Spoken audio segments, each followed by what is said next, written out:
So the intro is always weird, because like I'm supposed to introduce the guest, but I haven't done that yet. Oh. Well, now you have time. How about you introduce yourself? Like, what do I have to say? What do you want to say? What's the most unique thing about you?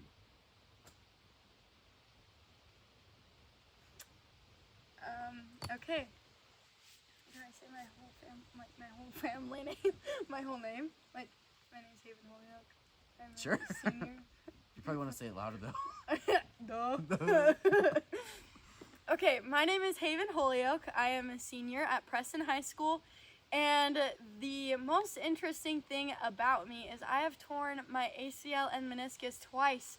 And Easton here does not have an ACL. I was about to say something after you're done to try to make a smart comment, but then you stole it from me. Yeah, you're welcome.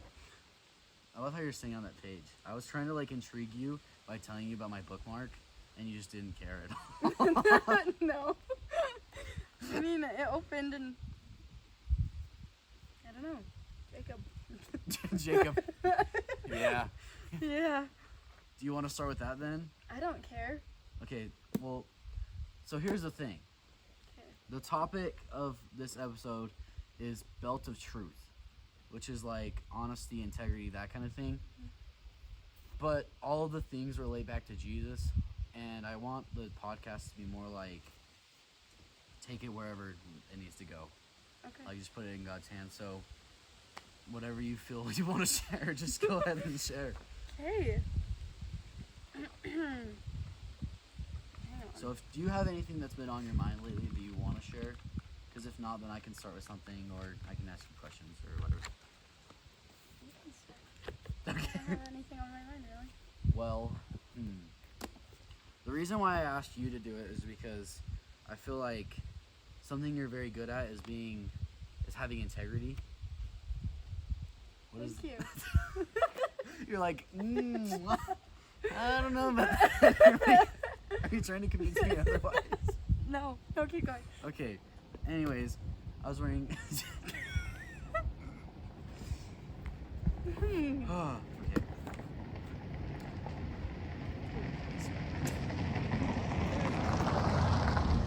Wonderful. Okay. Would you say that you value integrity over any of the other, or honesty, integrity, or loyalty above other things? Do I honor integrity over? Like. Like. Let me rephrase this. Okay. Would you say that loyalty is one of your core? Wasn't it integrity? Yeah, but I want to stick with loyalty Okay. more. Okay. Would you say that loyalty is one of the core foundations of your life? I do believe that loyalty is a huge part in how I was raised, because my family is super in the gospel, and it doesn't really have to be loyal to the gospel, but just loyal in general. Like my family always talks about you don't only wear the Holyoak name on your chest, you wear Christ's name on your chest. So wherever you go, like, you always need to be loyal to Christ, because he will always lead you to the places that you need to be, I guess. And things happen in life that leads us astray.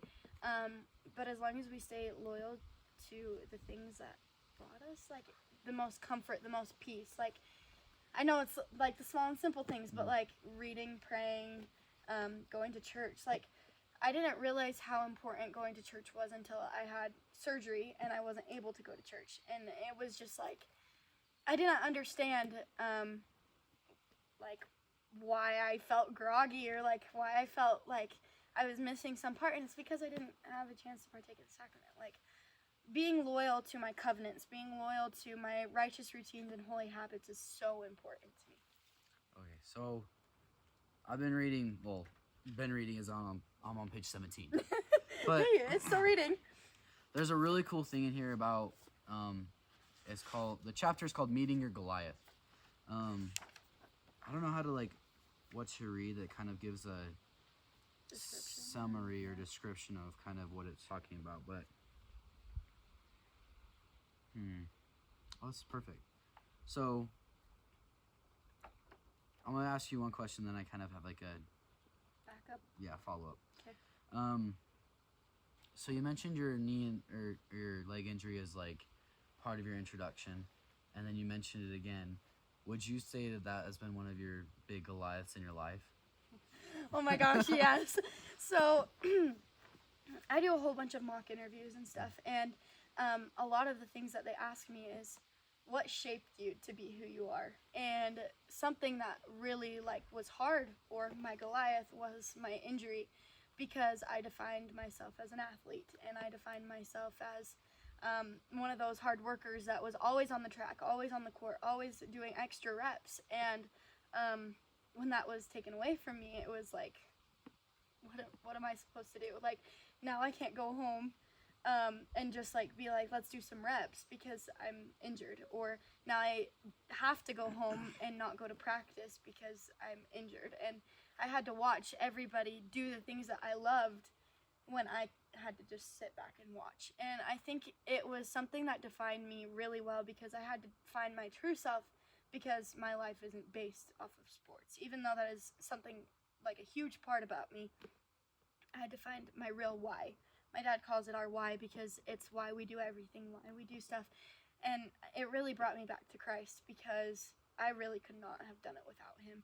And my mom encouraged me to stay involved in a whole bunch of school activities. So I was constantly in clubs like galore, like up to my eyeballs. And honestly, it kept me busy, so I wasn't as sad all the time. But definitely, I wouldn't say I fell into a depression, because I don't like to say depression, or I don't like to say that I have anxiety, but I definitely was at my lowest point during that time.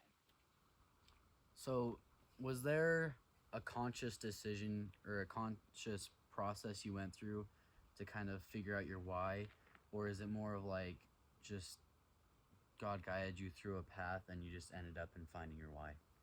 Or I guess a mix of both. Yeah, so I think that me going through that trial was the reason that I was directed through Christ, because I was so tired of feeling down and feeling distraught and always comparing myself to others and comparing myself to the person that I used to be, that I just finally gave everything to Christ.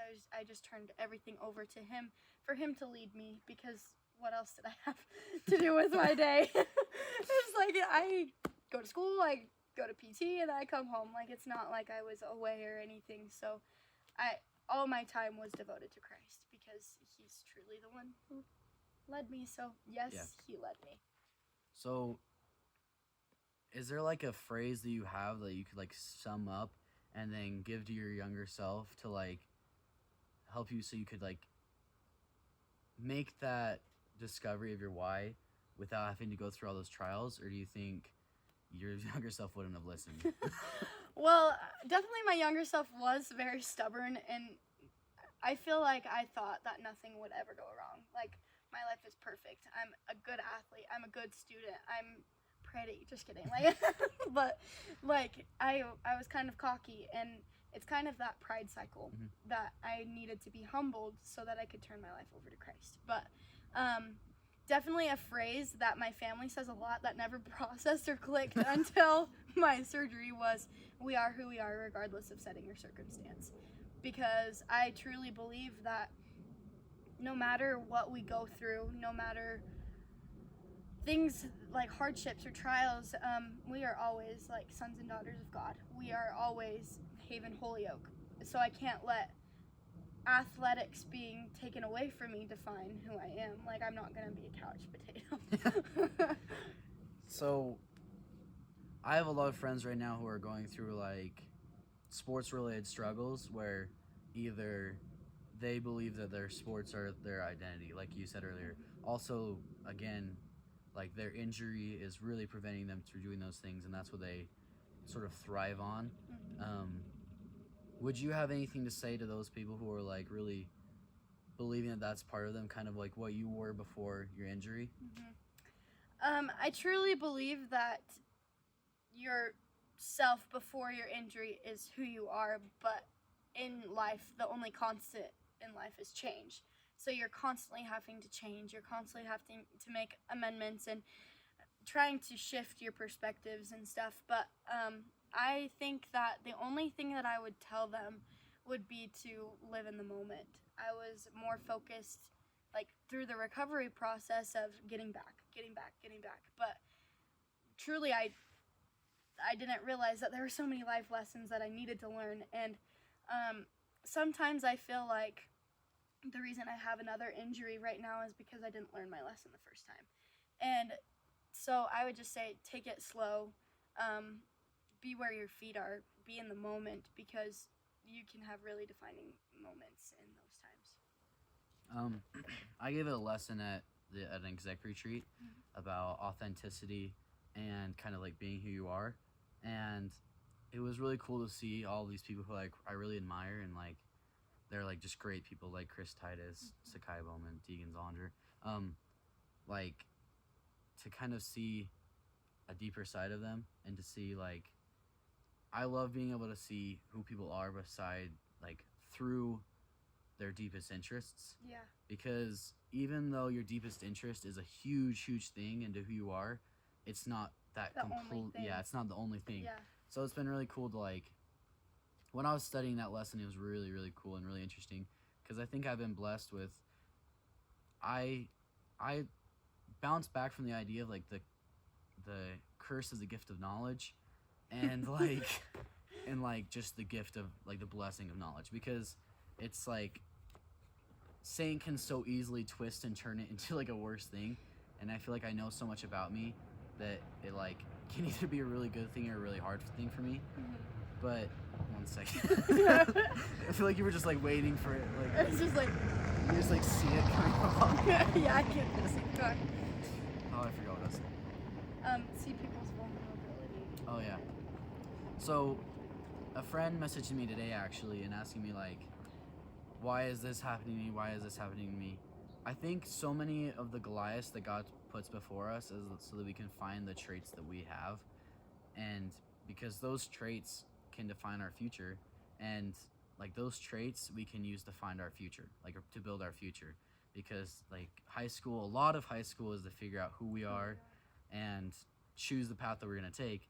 So it's really cool to be able to see, especially in our position as seniors, like those trials. I know so many of them are just so that they can figure out who they are. That way they can choose, like go along the path that God has for them. And kind of like that was just so perfect with like the theme of truth. Alexander Pope, I don't know who that is. But in this book it's like, the giant you face will not diminish in size nor in power or strength by your vain hoping, wishing, or waiting for him to do so. Rather, he increases in power as his hold upon you tightens. The poet truly describes this truth. Vice is a monster of so frightful mean as to be hated, needed. No, I'm gonna restart.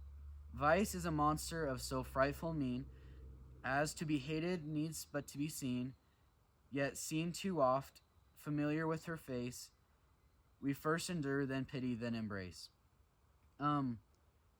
That was so cool to me, because you know how like in the scriptures you hear you were given this challenge so that you can endure it and then bless other people with it. Yeah. And like I feel like recently there's been some really big Goliaths that I've endured and like kind of got to the end ish recently, and the amount of pity I've seen in my life the past like week has been crazy. Like I've never been able to focus on others so much, because God has helped me to push the other things behind me.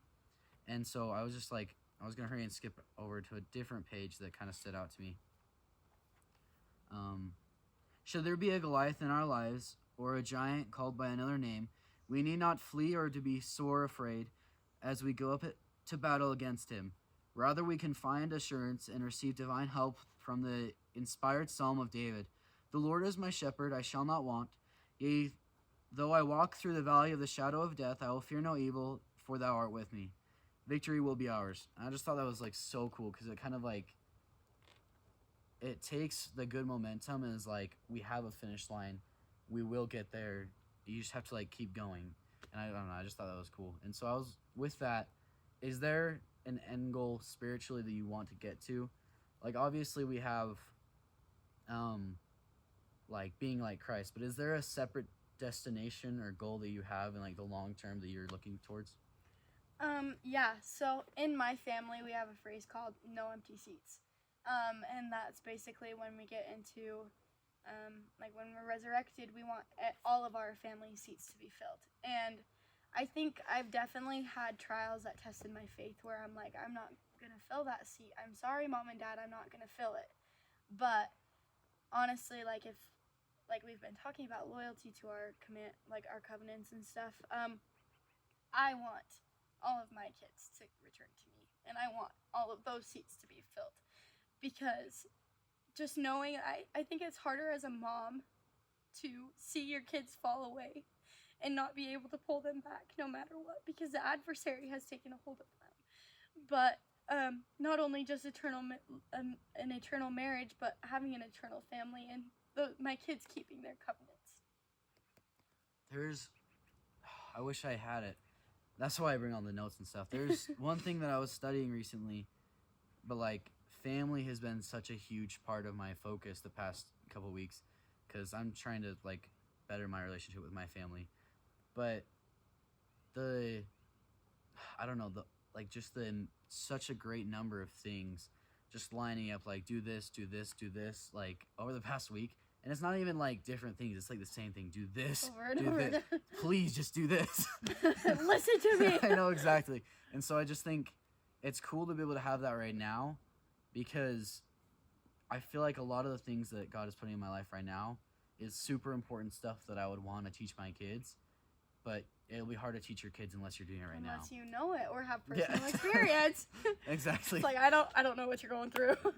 Exactly. So I don't know. I feel like that was really an interesting part of my study this week, and it was cool that you brought that up. Is there anything else you want to ask or talk about? Missions is actually a big thing. And I've always been like torn between like mission or marriage. Because I'm a girl. Mission or marriage. But I mean, like, you're a girl and you want to have that eternal family as quick as possible, because you just want that comfort and that feeling of the next step. You made the next step of the covenant. And I don't know, like, sometimes I want to strangle my siblings because they're always like, you're going to make the best missionary. And I'm like, well, I don't know if I'm even going to be a missionary. And I think not focusing on that is like a huge thing, because it's like you can be a missionary everywhere. And I hated when people said that, because it's like, no, you can't, because if you're not wearing a missionary badge, then you're not a missionary.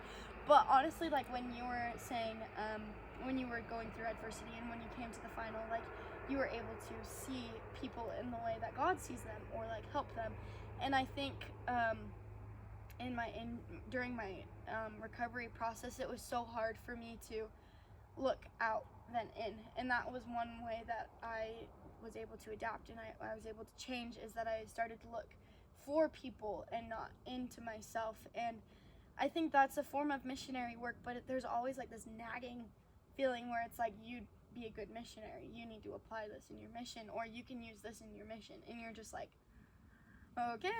And like in my patriarchal blessing, it says whether you choose to serve or not to serve, and I was like, that doesn't give me a straight answer. That's funny you bring that up, because literally as you were saying that, I was like thinking of three things.